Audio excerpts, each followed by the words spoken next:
নমস্কার, দেখছেন কলকাতা টিভি। আপনাদের সঙ্গে রয়েছে আমি রুমকি। শুরু করছি সেরা 10। শুরুতেই নজর রাখবো বাংলার গুরুত্বপূর্ণ খবরের দিকে। ভয়াবহ রেল দুর্ঘটনা দোহমনিতে, সেই দিকেই নজর রাখবো এই মুহূর্তে।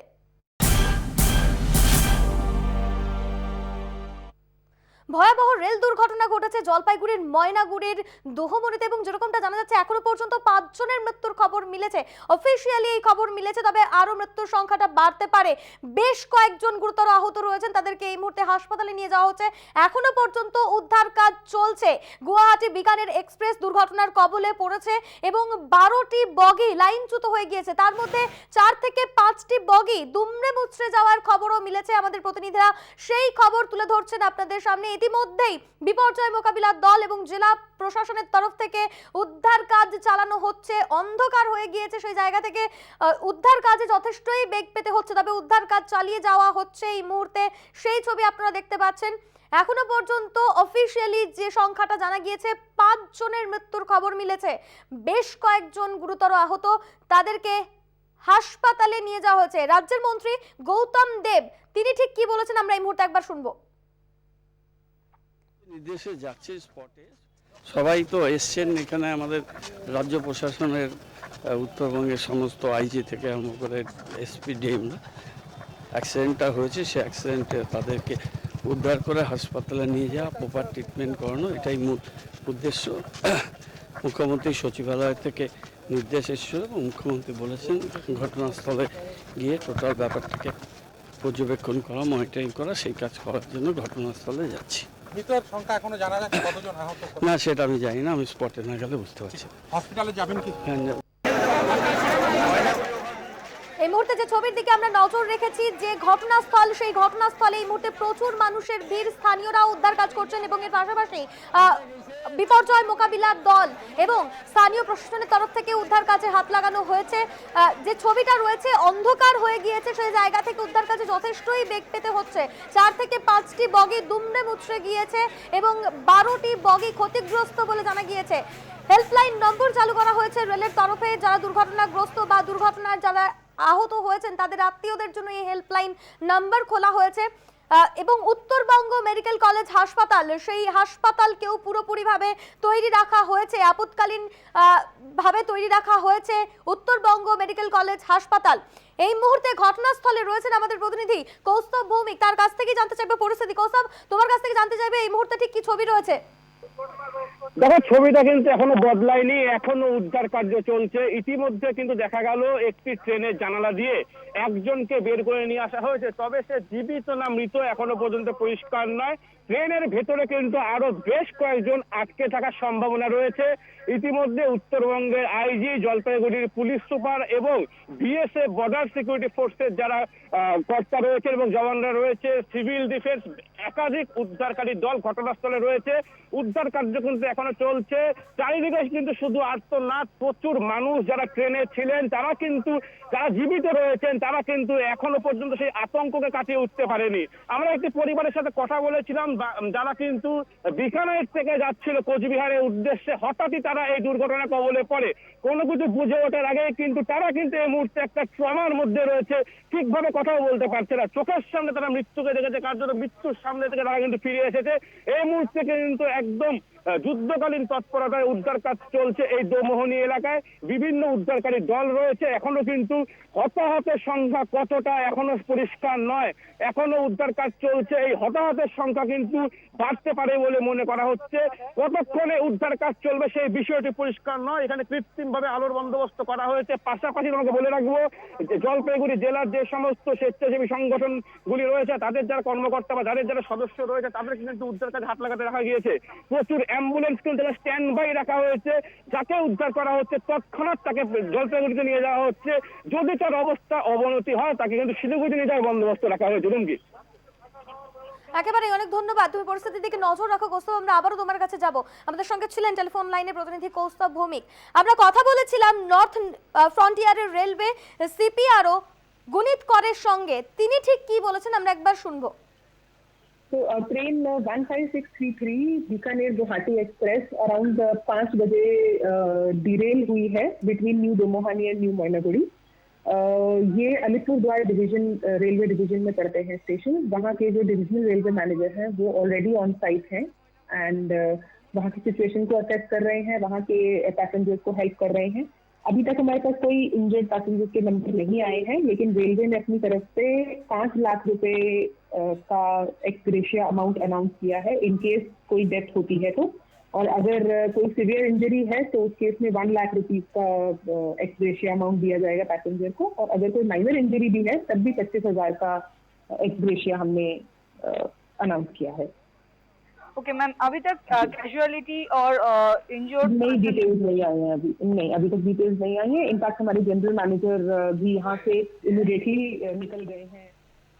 আমরা শুনলাম উনি কি বললেন, এই মুহূর্তে যা পরিস্থিতি রয়েছে তাতে কিন্তু একেবারেই মর্মান্তিক সেই ছবি আমরা দেখতে পাচ্ছি। গ্যাস কাটার দিয়ে ইতিমধ্যেই পরিস্থিতি সামাল দেওয়ার চেষ্টা করা হচ্ছে এবং যারা বগিতে এখনো পর্যন্ত আটকে রয়েছেন তাদের উদ্ধার করার চেষ্টা করা হচ্ছে। এখনো পর্যন্ত উদ্ধার কাজ চলছে এবং ইতিমধ্যেই কিন্তু বহু মানুষ তারা আহত হয়েছেন বলে জানা গিয়েছে এবং 5 জনের মৃত্যুর খবর মিলেছে।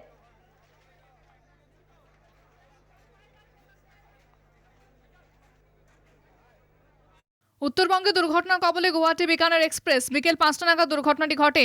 ঘটনার অভিঘাতে ইঞ্জিনের পর থেকে বগিগুলি লাইনচ্যুত হয়ে দুমড়ে মুচড়ে যায়। মোট 12টি কামরা ক্ষতিগ্রস্ত হয়েছে। একটি বগি জলে পড়ে যাওয়ায় উদ্ধার কাজে কিছুটা সমস্যায় পড়তে হয়। গুয়াহাটি থেকে বিকানের যাচ্ছিল ট্রেনটি ময়নাগুড়ি ও দোহমনি স্টেশনের মাঝে লাইনচ্যুত হয়ে যায় গুয়াহাটি বিকানের এক্সপ্রেস। মৃত কমপক্ষে 50, আহত 250-রও বেশি। মৃতের সংখ্যা আরও অনেক বাড়বে বলে আশঙ্কা। ঘটনাস্থলে পৌঁছেছে উদ্ধারকারী দল, শুরু হয়েছে উদ্ধার কাজ। ঘটনাস্থলে পৌঁছে 51টি অ্যাম্বুলেন্স, পৌঁছেছেন স্বাস্থ্যকর্মীরাও। তবে কি কারণে দুর্ঘটনা ঘটলো তা জানা যায়নি। রোদ থাকার কারণে কুয়াশায় লাইনচ্যুত হওয়ার সম্ভাবনা এক প্রকার উড়িয়ে দেওয়া হচ্ছে। সূত্রে খবর, ট্রেনটি 40 কিলোমিটার গতিবেগে চলছিল। রেল লাইনে গোলযোগ না সিগন্যালিং এর সমস্যা তা খতিয়ে দেখা হচ্ছে। উত্তরবঙ্গে বৃহস্পতিবার বিকেল 5টা নাগাদ লাইনচ্যুত হয় আপ বিকানের এক্সপ্রেস। প্রধানমন্ত্রীর সঙ্গে বর্তমান করোনা পরিস্থিতি নিয়ে বৈঠক চলাকালীনই খবর পান মুখ্যমন্ত্রী মমতা বন্দ্যোপাধ্যায়। তিনি সঙ্গে সঙ্গে খোঁজ নেন কিভাবে এই দুর্ঘটনা ঘটেছে। উত্তরবঙ্গে দায়িত্বপ্রাপ্ত মন্ত্রীদের সঙ্গে কথা বলেন তিনি। সব রকম সাহায্যের আশ্বাসের সঙ্গেই যাতে কোনোভাবে উদ্ধার কাজ ব্যাহত না হয় তার নির্দেশ দেন মুখ্যমন্ত্রী। প্রশাসনিক দিক থেকে সব রকম পরিস্থিতি মোকাবিলা করতে নির্দেশ দেওয়া হয়েছে। আহতদের চিকিৎসার দ্রুত ব্যবস্থা করতে বলা হয়েছে। স্থানীয় হাসপাতালের পাশাপাশি প্রয়োজনে কলকাতায় আনার ব্যবস্থা করা হয়েছে। ভয়াবহ ট্রেন দুর্ঘটনায় গভীর উদ্বেগ প্রকাশ মুখ্যমন্ত্রীর। ময়নাগুড়িতে বিকানের গুয়াহাটি ট্রেন দুর্ঘটনার খবরে টুইট করে তিনি উদ্বেগের কথা জানান। তিনি লেখেন, যুদ্ধকালীন পরিস্থিতিতে উদ্ধার কাজ চলছে। জলপাইগুড়ির জেলা শাসক, পুলিশ সুপার, উত্তরবঙ্গের আইজি উদ্ধার কাজ তদারকি করছেন। আহতরা দ্রুত চিকিৎসা পরিষেবা পাবেন বলে জানান মমতা। আগামী 22শে জানুয়ারি 4 পুর নিগমের ভোটে আরও সতর্ক রাজ্য নির্বাচন কমিশন। বৃহস্পতিবারই কলকাতা হাইকোর্টে হলফনামা জমা দেয় রাজ্য নির্বাচন কমিশন। এদিন রাজ্য সরকারের তরফে হলফনামা জমা দেওয়া হয়। শুনানি শেষে রায়দান স্থগিত। এদিন সওয়াল জবাব চলে প্রধান বিচারপতি প্রকাশ শ্রীবাস্তব ও বিচারপতি আনন্দ কুমার মুখোপাধ্যায়ের ডিভিশন বেঞ্চে। মামলাকারীদের আইনজীবী বিকাশ রঞ্জন ভট্টাচার্য বলেন, রাজ্য সংক্রমণে প্রথম স্থানে, তাই হলফনামার দিকে না তাকিয়ে নির্বাচন পিছনো উচিত। তিনি আরও বলেন, প্রধানমন্ত্রী মুখ্যমন্ত্রীদের অক্সিজেন নিয়ে সতর্ক করেছেন। নির্বাচন কমিশনের সর্বোচ্চ ক্ষমতা রয়েছে নির্বাচন পিছিয়ে দেওয়ার। তিনি বলেন, বর্তমান পরিস্থিতিতে আদালত নির্বাচন পিছিয়ে দেওয়ার নির্দেশ দিক। রাজ্যের আইনজীবী সম্রাট সেন বলেন, রাজ্য আলোচনা করবে কমিশনের সঙ্গে, দিন ঠিক করবে কমিশন, কিন্তু প্রস্তাব দিতে পারে। তিনি আরও বলেন, এখন আর রাজ্যের সঙ্গে আলোচনার প্রয়োজন নেই, পুরো বিষয়টি কমিশনের হাতে। বিজেপির আইনজীবী পিঙ্কি আনন্দ বলেন, এই ভয়ঙ্কর পরিস্থিতিতে আমরাও নির্বাচন পিছিয়ে দেওয়ার আবেদন করছি। 4 পুর নিগমের 227টি ওয়ার্ডে মোট 2383টি ভোট কেন্দ্র, 2383টি বুথের নিরাপত্তা দায়িত্বে থাকবে 8500 পুলিশ। সব বুথে থাকবে সশস্ত্র পুলিশ। কোভিড আক্রান্ত কন্টেনমেন্ট জোন, কোভিড সন্দেহজনক প্রত্যেককে ভোটদানের ব্যবস্থা করা হয়েছে। কোভিড সন্দেহভাজনেরা টোকনের সাহায্যে শেষ 1 ঘন্টায় ভোট দিতে পারবেন। হাইকোর্টে রিপোর্ট জমা দিল রাজ্য নির্বাচন কমিশন। মোট ভোট কর্মীর সংখ্যা 12,400 জন। প্রত্যেকের করোনার দ্বিতীয় টিকা সম্পূর্ণ। প্রতি বুথে 4 জন ভোট কর্মী ধরে মোট 9,500 ভোট কর্মীর প্রয়োজন। যদি নির্বাচন বন্ধ না হয় তবে সভা মিছিল হবেই, ক্ষমতা থাকলে আটকে দেখা। ভোট হলে পুরো শক্তি দিয়ে লড়বে বিজেপি, হুঁশিয়ারি বিজেপির সর্বভারতীয় সহসভাপতি দিলীপ ঘোষের। বিধাননগরে আজকে 33 আর 32 প্রচার করবো, এটা পুলিশকে বলেছি, জানেন ওনারা। আমরা সেই হিসাবে বেরিয়েছি। লোকজন দেখতেই পাচ্ছেন আপনারা, রাস্তায়ও লোকজন নেই বেশি, কারণ কেউ ভয়ে বেরোচ্ছে না। আমাদের প্রার্থী আছেন, ওখানে 33-এর প্রার্থী আছেন, এখানে 32-এর প্রার্থী আছেন, আর আমরা কয়েকজন সিনিয়র লিডার, একজন এমএলএ আছেন। এই নিয়ে বেরিয়েছি। তাও পুলিশ আটকে দিচ্ছে, আমাদের প্রচার করতে দেবে না, বিধিভঙ্গ হয়ে যাচ্ছে, মাঝখানে বন্ধ করে দিচ্ছে আমাদের প্রচার।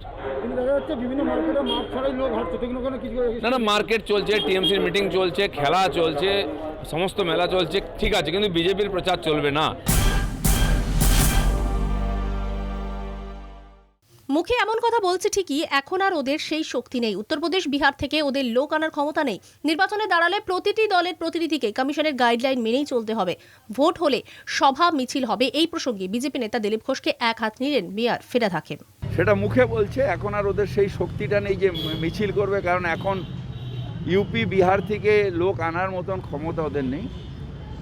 কিন্তু এটা কোনো পথ নয়, পথ হচ্ছে আইন মেনে নির্বাচনে যদি কেউ পার্টিসিপেট করে কোনো দল, তাহলে দলের প্রতিনিধিদেরও নির্বাচনের কমিশনের গাইডলাইন মেনে চলাটা, এটা আমাদের সকলের কাছে কর্তব্য।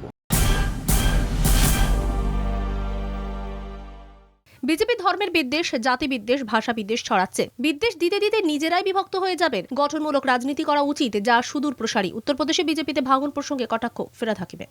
পলিটিক্স অফ ডিভিশন কখনো পার্মানেন্ট হয় না। পলিটিক্স অফ ডিভিশন, আগে আপনি ধর্মের বিদ্বেষ দিচ্ছেন, তারপরে জাতি বিদ্বেষ দিচ্ছেন, তারপরে ভাষা বিদ্বেষ দিচ্ছেন। এই বিদ্বেষটা দিতে দিতে দিতে দিতে ডিভিশন করতে করতে করতে করতে আপনি নিজে একদিন ডিভাইডেড হয়ে যাবেন, যেটা আজকে বিজেপির হচ্ছে। কারণ আপনাকে কনস্ট্রাকটিভ পলিটিক্স অফ ইউনিটি, এটা লং টার্ম চলে। শর্ট টার্মে লাভ হয় পলিটিক্স অফ ডিভিশনে, কিন্তু এটা অনেক দিন চলে না। সেরা দর্শক, সময় একটা ছোট্ট বিরতির। ফিরছি বিরতির পর, সঙ্গে থাকুন।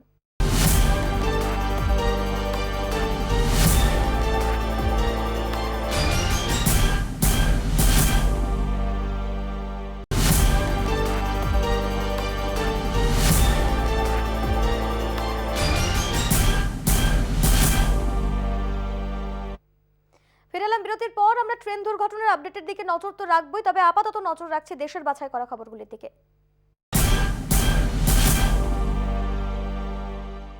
দেশে লাফিয়ে লাফিয়ে বাড়ছে কোভিড গ্রাফ, বাড়ছে ওমিক্রন আক্রান্তের সংখ্যা। পরিস্থিতি পর্যালোচনায় সব রাজ্যের মুখ্যমন্ত্রীদের সঙ্গে জরুরি বৈঠকে বসেন প্রধানমন্ত্রী নরেন্দ্র মোদী।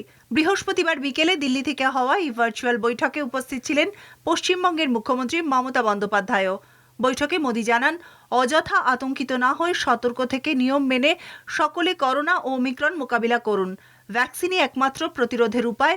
সরকার সব রকম পদক্ষেপ নিয়েছে। গত 10 দিনে 3 কোটি প্রবীণকে টিকা দেওয়া সম্ভব হয়েছে বলেও জানান মোদী। তখন মুখ্যমন্ত্রীদের নিয়ে বৈঠক করছিলেন প্রধানমন্ত্রী, খোঁজ নিচ্ছিলেন বিভিন্ন রাজ্যের করোনা পরিস্থিতি নিয়ে।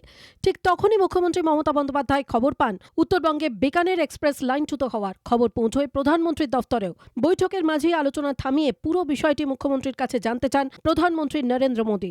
মমতাও বিস্তারিত তথ্য জানান মোদীকে। দেশে লাফিয়ে লাফিয়ে বাড়ছে সংক্রমণ। গত 24 ঘন্টায় নতুন করে আক্রান্ত হয়েছেন 2,47,417 জন। বুধবার যেখানে আক্রান্তের সংখ্যা ছিল 1,94,720। বুধবারের তুলনায় 27% ঊর্ধ্বমুখী সংক্রমণ এবং পজিটিভিটি রেট বেড়েছে 13%। গত 24 ঘন্টায় দেশে প্রাণ হারিয়েছেন 380 জন। অন্যদিকে 24 ঘন্টায় নতুন করে ওমিক্রন আক্রান্তের সংখ্যা 620। 28টি রাজ্য ও কেন্দ্রশাসিত অঞ্চলে এই নিয়ে মোট ওমিক্রন আক্রান্তের সংখ্যা 5,488 জন। পাশাপাশি ওমিক্রন থেকে সুস্থ হয়েছেন 2,162 জন। সংক্রমণের শীর্ষে রয়েছে মহারাষ্ট্র, সেখানে ওমিক্রন আক্রান্তের সংখ্যা 1,367, রাজস্থানে 792 এবং দিল্লিতে 549। অন্যদিকে পশ্চিমবঙ্গেও 24 ঘন্টায় নতুন করে আক্রান্ত 22,155 জন। ভ্যাকসিনই একমাত্র ভরসা করোনা জয়।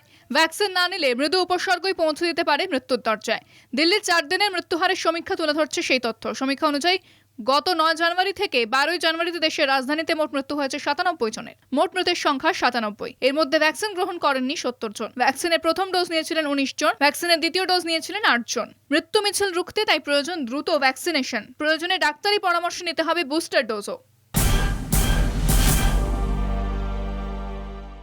যোগী রাজ্যে খসছে পদ্মের পাপড়ি। নির্বাচনের আগে গেরুয়া শিবিরে ভাঙনের গুঞ্জনের মধ্যে বৃহস্পতিবার মন্ত্রিসভা ছাড়লেন অনগ্রসর শ্রেণীর নেতা ধরম সিং সাইনি। সাহারানপুরের নাকুদ থেকে জেতা 4 বারের বিধায়ক ধরম সিং সাইনি তার পদত্যাগের সঙ্গে এ নিয়ে যোগী মন্ত্রিসভার 3 মন্ত্রী ইস্তফা দিলেন। এর আগে মঙ্গলবার স্বামী প্রসাদ মৌর্য, বুধে দারা সিং চৌহানের পর এদিন সরে দাঁড়ালেন ধরম সিং সাইনি। গেরুয়া শিবিরের আগে মায়াবতীর বহুজন সমাজ পার্টিতে ছিলেন তিনি। 2016 সালে যোগ দেন গেরুয়া শিবিরে। 3 মন্ত্রীর পাশাপাশি ইতিমধ্যেই দল ছেড়েছেন আরও 9 জন বিজেপি বিধায়ক। শিকোহাবাদ বিধানসভার বিধায়ক মুকেশ বার্মাও এদিন ইস্তফা দেন বিজেপি থেকে। এদিনই সপা নেতা অখিলেশ যাদবের সঙ্গে দেখা করেন বিধায়ক ধরম সিং সাইনি। সূত্রের খবর, তারা সমাজবাদী পার্টিতে যোগ দিতে চলেছেন। উত্তরপ্রদেশের নির্বাচন নিয়ে বৈঠক প্রধানমন্ত্রী নরেন্দ্র মোদীর। বৃহস্পতিবার দিল্লিতে বিজেপির কেন্দ্রীয় নির্বাচন কমিটির সঙ্গে বৈঠক প্রধানমন্ত্রীর। উপস্থিত থাকতে পারেন কেন্দ্রীয় স্বরাষ্ট্রমন্ত্রী অমিত শাহ, উত্তরপ্রদেশের মুখ্যমন্ত্রী যোগী আদিত্যনাথ ছাড়াও আরও অনেকে। আগামী ফেব্রুয়ারি মাসেই বিধানসভা নির্বাচন উত্তরপ্রদেশে, 7 দফায় নির্বাচন। তার আগে প্রার্থী বাছাই নিয়ে এই প্রথম বৈঠক করছেন প্রধানমন্ত্রী নরেন্দ্র মোদী। সূত্রের খবর, উত্তরপ্রদেশ বিধানসভা নির্বাচনে মুখ্যমন্ত্রী যোগী আদিত্যনাথ আদৌ লড়বেন কিনা সেই নিয়ে আলোচনা হবে বৈঠকে। ভোটে তাকে প্রার্থী করা হলেও কোন আসন থেকে লড়বেন তাও আলোচনা হবে। দলীয় সূত্রে খবর, অযোধ্যা বা মথুরা থেকে প্রার্থী হতে পারেন তিনি। এদিকে গেরুয়া শিবিরের কাছে আরও একটি বড় চ্যালেঞ্জ উত্তরপ্রদেশের দলে ভাঙন রোধ। নির্বাচনের আগে পদ্ম শিবির ছাড়ার হিড়িক পড়েছে। গত কয়েকদিনে স্বামী প্রসাদ মৌর্য সহ বেশ কয়েকজন নেতা মন্ত্রীরা দল ছেড়েছেন। 7 জন বিধায়ক সহ বিজেপি নেতা মুকেশ বার্মাও গেরুয়া শিবির ত্যাগ করেছেন। এমন পরিস্থিতিতে ভাঙন রুখতে ও আসনের গুরুত্ব বুঝে প্রার্থী বাছাইও একটা বড় চ্যালেঞ্জ বিজেপির কাছে। বিদেশের গুরুত্বপূর্ণ খবর নিয়ে ফিরছি বিরতির পর, সঙ্গে থাকুন।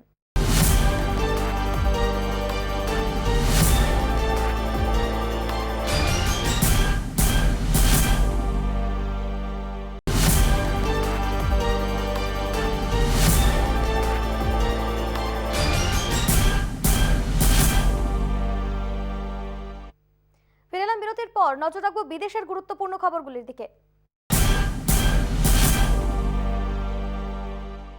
অ্যাস্ট্রাজেনেকার বুস্টার ডোজ করোনার সব ভ্যারিয়েন্টের বিরুদ্ধে প্রতিরোধ গড়ে তুলতে সক্ষম। সম্প্রতি একটি ট্রায়াল থেকে প্রাথমিকভাবে এই তথ্য উঠে এসেছে বলে জানিয়েছে অ্যাস্ট্রাজেনেকা। ডিসেম্বরে ব্রিটেনে বুস্টার ডোজের ট্রায়াল রান চালানো হয় সংস্থার তরফে। সমীক্ষায় জানা গিয়েছে আলফা, বিটা, গামা, ওমিক্রন সহ করোনার সব ধরনের বিরুদ্ধেই অ্যান্টিবডি তৈরি করতে সক্ষম এই বুস্টার ডোজ। তাই অ্যাস্ট্রাজেনেকা টিকা যারা নিয়েছেন তাদের শীঘ্রই বুস্টার ডোজ নেওয়ার পরামর্শ। এ বিষয়ে বিশ্বের সমস্ত নিয়ন্ত্রক সংস্থাকে ট্রায়াল রিপোর্ট দেওয়া হবে বলেও জানিয়েছে টিকা প্রস্তুতকারী সংস্থাটি। করোনা সংক্রমণ ঠেকাতে এবার অভিনব পন্থা চীনের কোভিড সংক্রমিতদের ধাতব বাক্সে কোয়ারেন্টাইন থাকার ব্যবস্থা করল শি জিনপিং এর সরকার। সোশ্যাল মিডিয়ায় ভাইরাল সেই ভিডিও। সংবাদ সংস্থা সূত্রের খবর, মধ্য চীনের সাংচি প্রদেশের জিয়ান শহরে খোলা হয়েছে এই নিভৃত বাস ক্যাম্প। শিশু থেকে শুরু করে বয়স্ক, এমনকি গর্ভবতী মহিলাদেরও রাখা হচ্ছে সেই ক্যাম্পে। ধাতব ওই ঘরগুলিতে রয়েছে বিছানা ও শৌচাগার। করোনায় আক্রান্ত হওয়া সকলকেই এক প্রকার জোর করে ওই ধাতব ঘরে 2 সপ্তাহের জন্য আটকে রাখছে প্রশাসন। জানিয়ে ইতিমধ্যেই শুরু হয়েছে বিতর্ক। অস্ট্রেলিয়ার করোনার নয়া ভ্যারিয়েন্ট ওমিক্রনের দাপট দৈনিক সংক্রমণের সংখ্যায় রেকর্ড গড়ছে সেদেশ। হাসপাতালগুলিতেও চাপ বাড়ছে প্রতিনিয়ত। পরিস্থিতি সামাল দিতে এবার কোয়ারেন্টাইন নিয়ম শিথিল করার সিদ্ধান্ত নিল ভিক্টোরিয়া প্রশাসন। বিধিনিষেধের ঘেরাটোপে থেকে মহামারী থেকে কিছুটা স্বস্তি পেয়েছিল অস্ট্রেলিয়া। নিয়ম শিথিল হতেই ফের মাথাচাড়া দিয়েছে এই ভাইরাস। জানা গিয়েছে গত 2 সপ্তাহে প্রায় 10 লক্ষ নাগরিক করোনায় আক্রান্ত হয়েছেন চিকিৎসা পরিষেবার সঙ্গে যুক্ত কর্মী সহ জরুরি পরিষেবার সঙ্গে যুক্ত কর্মীরা। এই পরিস্থিতিতে জরুরি পরিষেবা, শিক্ষা ও পরিবহন পরিষেবার সঙ্গে যুক্ত কর্মীরা উপসর্গ মুক্ত হলেই কাজে ফিরতে পারবেন বলে জানিয়েছে প্রশাসন। গত বছর কোভিড আবহে বিধিনিষেধ শিখিয়ে তুলে 10 ডাউনিং স্ট্রিটে পার্টিতে অংশ নেওয়ার জন্য পার্লামেন্টে দাঁড়িয়ে ক্ষমা চাইলেন ব্রিটিশ প্রধানমন্ত্রী বরিস জনসন। বরিস বলেন, করোনার বর্তমান পরিস্থিতির কথা ভেবে সেদিন পার্টিতে আগতদের চলে যেতে বললেই ভালো হতো। যদিও তার কথায় আমল দিতে নারাজ বিরোধীরা। কোভিড অতিমারির মধ্যে শতাধিক ব্যক্তিকে নিয়ে এই পার্টির আয়োজন করার দায় নিয়ে সরে যান বরিস, এমনই দাবি বিরোধীদের। তবে ব্রিটিশ প্রধানমন্ত্রীর আরও বক্তব্য, যেহেতু বাগানটি তাঁর সরকারি বাসভবনের মধ্যেই রয়েছে, তাই সেখানে ওই অনুষ্ঠানটি সরকারি আধিকারিকদের কাজের বলেই প্রাথমিকভাবে মনে হয়েছিল তাঁর। তবে মাত্র 25 মিনিট সেখানে হাজির থেকে বেরিয়ে আসেন বলে দাবি বরিসের। এই নিয়ে সংসদে জোর বিতর্কের সৃষ্টি হয়। প্রধানমন্ত্রীকে ব্যাপকভাবে তোপ দাগেন বিরোধীরা। বিশ্বজুড়ে ওমিক্রনের সংক্রমণ টপ গিয়ারে চলছে। আক্রান্তের সংখ্যা বাড়ছে লাফিয়ে লাফিয়ে। এদিকে ইউরোপের দেশগুলিতে চিন্তা বাড়াচ্ছে ওমিক্রন। ভিড় বাড়ছে সে দেশের হাসপাতালগুলিতে। এর মধ্যে আশঙ্কাজনক অবস্থাও রয়েছে বহু রোগীর। তবে সে দেশে একের পর এক চিকিৎসক, নার্স করোনায় সংক্রমিত হওয়ায় বেজায় সমস্যায় পড়েছেন রোগী ও রোগীর পরিজনেরা। বেশিরভাগ ডাক্তার, নার্সই অসুস্থ থাকায় ছুটিতে রয়েছেন। বিঘ্নিত হচ্ছে স্বাভাবিক চিকিৎসা পরিষেবা। কোনো মতে জরুরি পরিষেবা সচল রাখা হয়েছে বলে খবর পাওয়া যাচ্ছে। শেষ 7 দিনের হিসেব অনুযায়ী সেদেশে দৈনিক সংক্রমণের সংখ্যা 2,87,000 ছাড়িয়েছে। ইউরোপ জুড়ে যেমন সংক্রমণ বৃদ্ধি পাচ্ছে, ঠিক তেমনি ভ্যাকসিন ও করোনা টিকার বিরোধিতায় প্রতিবাদের আগুনও জ্বলছে বিভিন্ন দেশে। ইউরোপের দক্ষিণ পূর্ব অঞ্চলে অবস্থিত বুলগেরিয়ায় ভ্যাকসিন বিরোধী বিক্ষোভ তীব্র থেকে তীব্রতর হচ্ছে। সেদেশের সংসদ ভবনের সামনে জমায়েত করে বিক্ষোভ প্রদর্শন করেছেন হাজার হাজার মানুষ। কোভিড বিধি শিখিয়ে তুলে প্রতিবাদে সামিল হয়েছেন বিক্ষোভকারীরা। প্রতিবাদকারী এক মহিলার বক্তব্য, দমবন্ধকর পরিস্থিতি তৈরি হয়েছে। বাচ্চাদের নিয়ে বাইরে বেরোনো যাচ্ছে না, দরকারি জিনিসপত্র কেনা সম্ভব হচ্ছে না। কেউ কেউ আবার এই পরিস্থিতিকে মেডিকেল ফ্যাসিজম বলেও অভিহিত করেছেন। আমেরিকায় বেড়ে চলা ওমিক্রন সংক্রমণের মধ্যেই স্কুল খোলা রাখতে তৎপর প্রশাসন। স্কুলগুলিতে করোনা পরীক্ষা দ্বিগুণ করতে 10 মিলিয়ন র্যাপিড টেস্ট কিট পাঠানোর কথা ঘোষণা করেছে প্রশাসন। হোয়াইট হাউসের কোভিড-19 রেসপন্স কোঅর্ডিনেটর জেফ জেইন্স এ বিষয়ে বিস্তারিত জানিয়েছেন প্রেস ব্রিফিংয়ে। তিনি বলেছেন, প্রতি মাসে স্কুলগুলিকে 5 মিলিয়ন করে র্যাপিড টেস্ট কিট বিনামূল্যে দেওয়া হবে। স্কুলে যাতে পড়ুয়ারা যেতে পারে সে বিষয়টি নিশ্চিত করাই বাইডেন সরকারের লক্ষ্য বলে স্পষ্ট হচ্ছে। পড়ুয়াদের অভিভাবকেরাও বেশ সন্তুষ্ট সরকারের এই সিদ্ধান্তে। শুধুমাত্র পড়াশোনাই নয়, এর ফলে মানসিকভাবেও চাঙ্গা হবে বাচ্চারা, এমনটাই মত অভিভাবকদের। হেলিকপ্টার দুর্ঘটনার কবলে পড়ার আগের মুহূর্তে বিকট শব্দ করে ধীরে ধীরে নিচের দিকে নেমে আসছিল হেলিকপ্টারটি। কিন্তু দুর্ঘটনার কবলে পড়লেও অদ্ভুতভাবে তার থেকে সদ্যজাত সহ বরাত জোনে বেঁচে ফিরলেন 4 জন। এমনই ঘটনার সাক্ষী থাকল ফিলাডেলফিয়ার ড্রিক্সেল শহর। দুর্ঘটনার খবর পেয়ে দ্রুত উদ্ধারকারী দলের সদস্যরা ঘটনাস্থলে যায়। তারাই বিধ্বস্ত হেলিকপ্টার থেকে অসুস্থ শিশুসহ 4 জনকে নিরাপদে বের করে আনেন। বিমানে থাকা এক যাত্রী জানান, ধীরে ধীরে হেলিকপ্টারটি নিচের দিকে নেমে আসছিল। সঙ্গে ছিল প্রচণ্ড বিকট শব্দ। তারা বুঝে উঠতে পারছিলেন না কি করা উচিত। আর তখনই বিমানটি ভেঙে পড়ে। তিনি যে প্রাণে বেঁচে গিয়েছেন সেটা যেন তিনি বিশ্বাসই করতে পারছেন না। অন্য এক প্রত্যক্ষদর্শী জানান, তিনি গাড়ি চালাচ্ছিলেন। স্থানীয় এক চার্চের কাছে এসে গাড়ির গতি কমান তিনি। তখন ওপরের দিকে তাকিয়ে দেখেন হেলিকপ্টারটি নিয়ন্ত্রণ হারিয়ে একবার সামনের দিকে ঘুরপাক খাচ্ছে, একবার পিছনের দিকে চলে যাচ্ছে। মুহূর্তের মধ্যে হেলিকপ্টারটি নিচের দিকে নেমে আসতে থাকে। আর তারপরই বিধ্বস্ত হয় কপ্টারটি। দুর্ঘটনার কবলে পড়া হেলিকপ্টারটিতে একজন অসুস্থ নবজাতকও ছিল। সকলেই যে প্রাণে বেঁচে গিয়েছেন এটা ভাবাই অবিশ্বাস্য।